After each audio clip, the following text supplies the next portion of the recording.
நாங்க பண்ண ஒரு லேண்டிங் பேஜ்ல 2 crores மேல சேல்ஸ் நடந்தது. அதை நாங்க எப்படி அச்சீவ் பண்ணோம் அப்படின்றத டீட்டெயிலா சொல்றேன். இந்த வீடியோவை சேவ் பண்ணிக்கோங்க. நாங்க ஒர்க் பண்ண இந்த கிளைண்ட் ஒரு மார்க்கெட்டிங் எக்ஸ்பர்ட். அவரோட மார்க்கெட்டிங் கோர்ஸ்க்காக தான் இந்த லேண்டிங் பேஜ் நாங்க பண்ணியிருந்தோம். ஃபர்ஸ்ட் அந்த கோர்ஸோட வேல்யூ அண்ட் பெனிஃபிட்ஸை கிளியரா சொல்ற மாதிரி ஒரு டைட்டில் ஹூக் கிரியேட் பண்ணினோம்.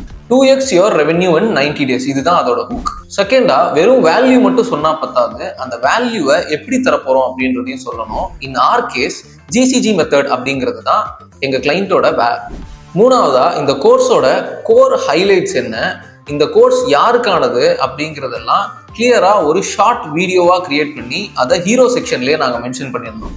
ஃபோர்த், வர்ற விசிட்டர்ஸ் உடனே ஒரு ஆக்ஷன் எடுக்கிறதுக்கு ஏற்ற மாதிரி ஒரு கிளியரான சிடிஏவை கிரியேட் பண்ணியிருந்தோம்.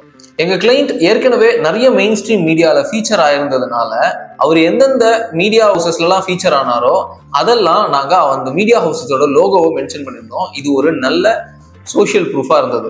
ஃபிஃப்த், ஃபீச்சர்ஸ் அண்ட் பெனிஃபிட்ஸை ரொம்ப கிளியரா எக்ஸ்பிளைன் பண்ணியிருந்தோம். ஸோ தட் வர்ற ஆடியன்ஸ்க்கு என்ன பெனிஃபிட்ஸ் கிடைக்க போகுது அப்படின்றத கிளியரா அண்டர்ஸ்டாண்ட் பண்ணிக்குவாங்க. இந்த லேண்டிங் பேஜ் என்ன அப்படின்றத தெரிஞ்சுக்கணும்னா லேண்டிங் பேஜ்னு கமெண்ட் பண்ணுங்க, உங்க இன்பாக்ஸ்க்கே அந்த லிங்க் வரும்.